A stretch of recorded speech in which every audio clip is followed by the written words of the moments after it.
Century 21 et ses 915 agences immobilières au service de vos projets partout en France présentent Sud Radio Conseil de famille.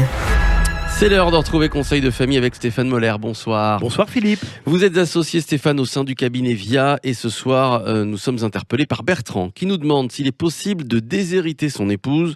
En voilà donc une étrange question. Quel conseil pourriez-vous lui donner ? Eh bien, c'est toujours une question délicate, mais pourtant très fréquente de la part de nos clients.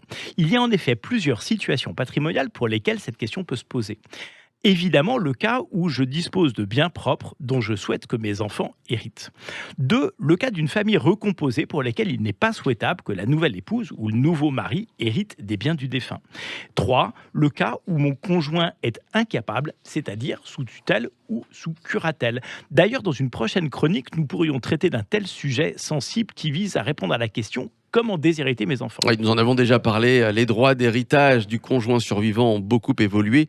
Il y a encore peu de temps, le conjoint survivant ne pouvait hériter qu'en l'absence d'autres héritiers. Oui, mais aujourd'hui, le conjoint survivant a désormais le statut d'héritier légal. Il est donc possible de réduire sa part de succession au minimum, mais peut-il être totalement déshérité ? Eh bien, tout va dépendre de l'existence ou non d'enfants au sein du couple et du régime matrimonial.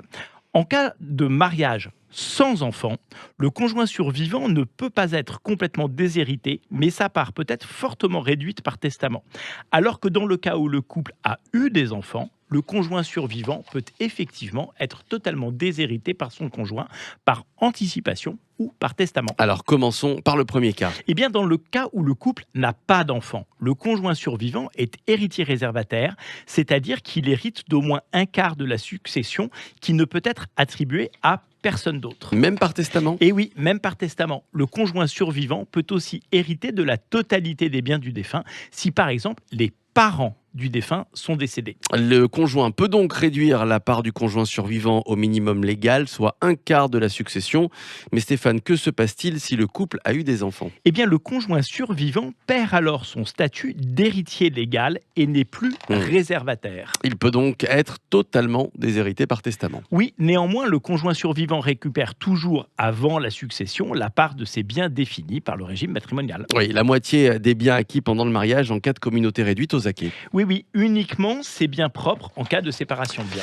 Merci à vous Stéphane Moller. Conseil de famille à retrouver en podcast sur notre site sudradio.fr, sur la chaîne YouTube de Conseil de famille. Et puis, si vous voulez plus d'informations sur tous ces sujets de fiscalité, n'hésitez pas à prendre contact avec les équipes de VIA par le biais du site de Conseil de famille, conseil avec un s-2-famille.com.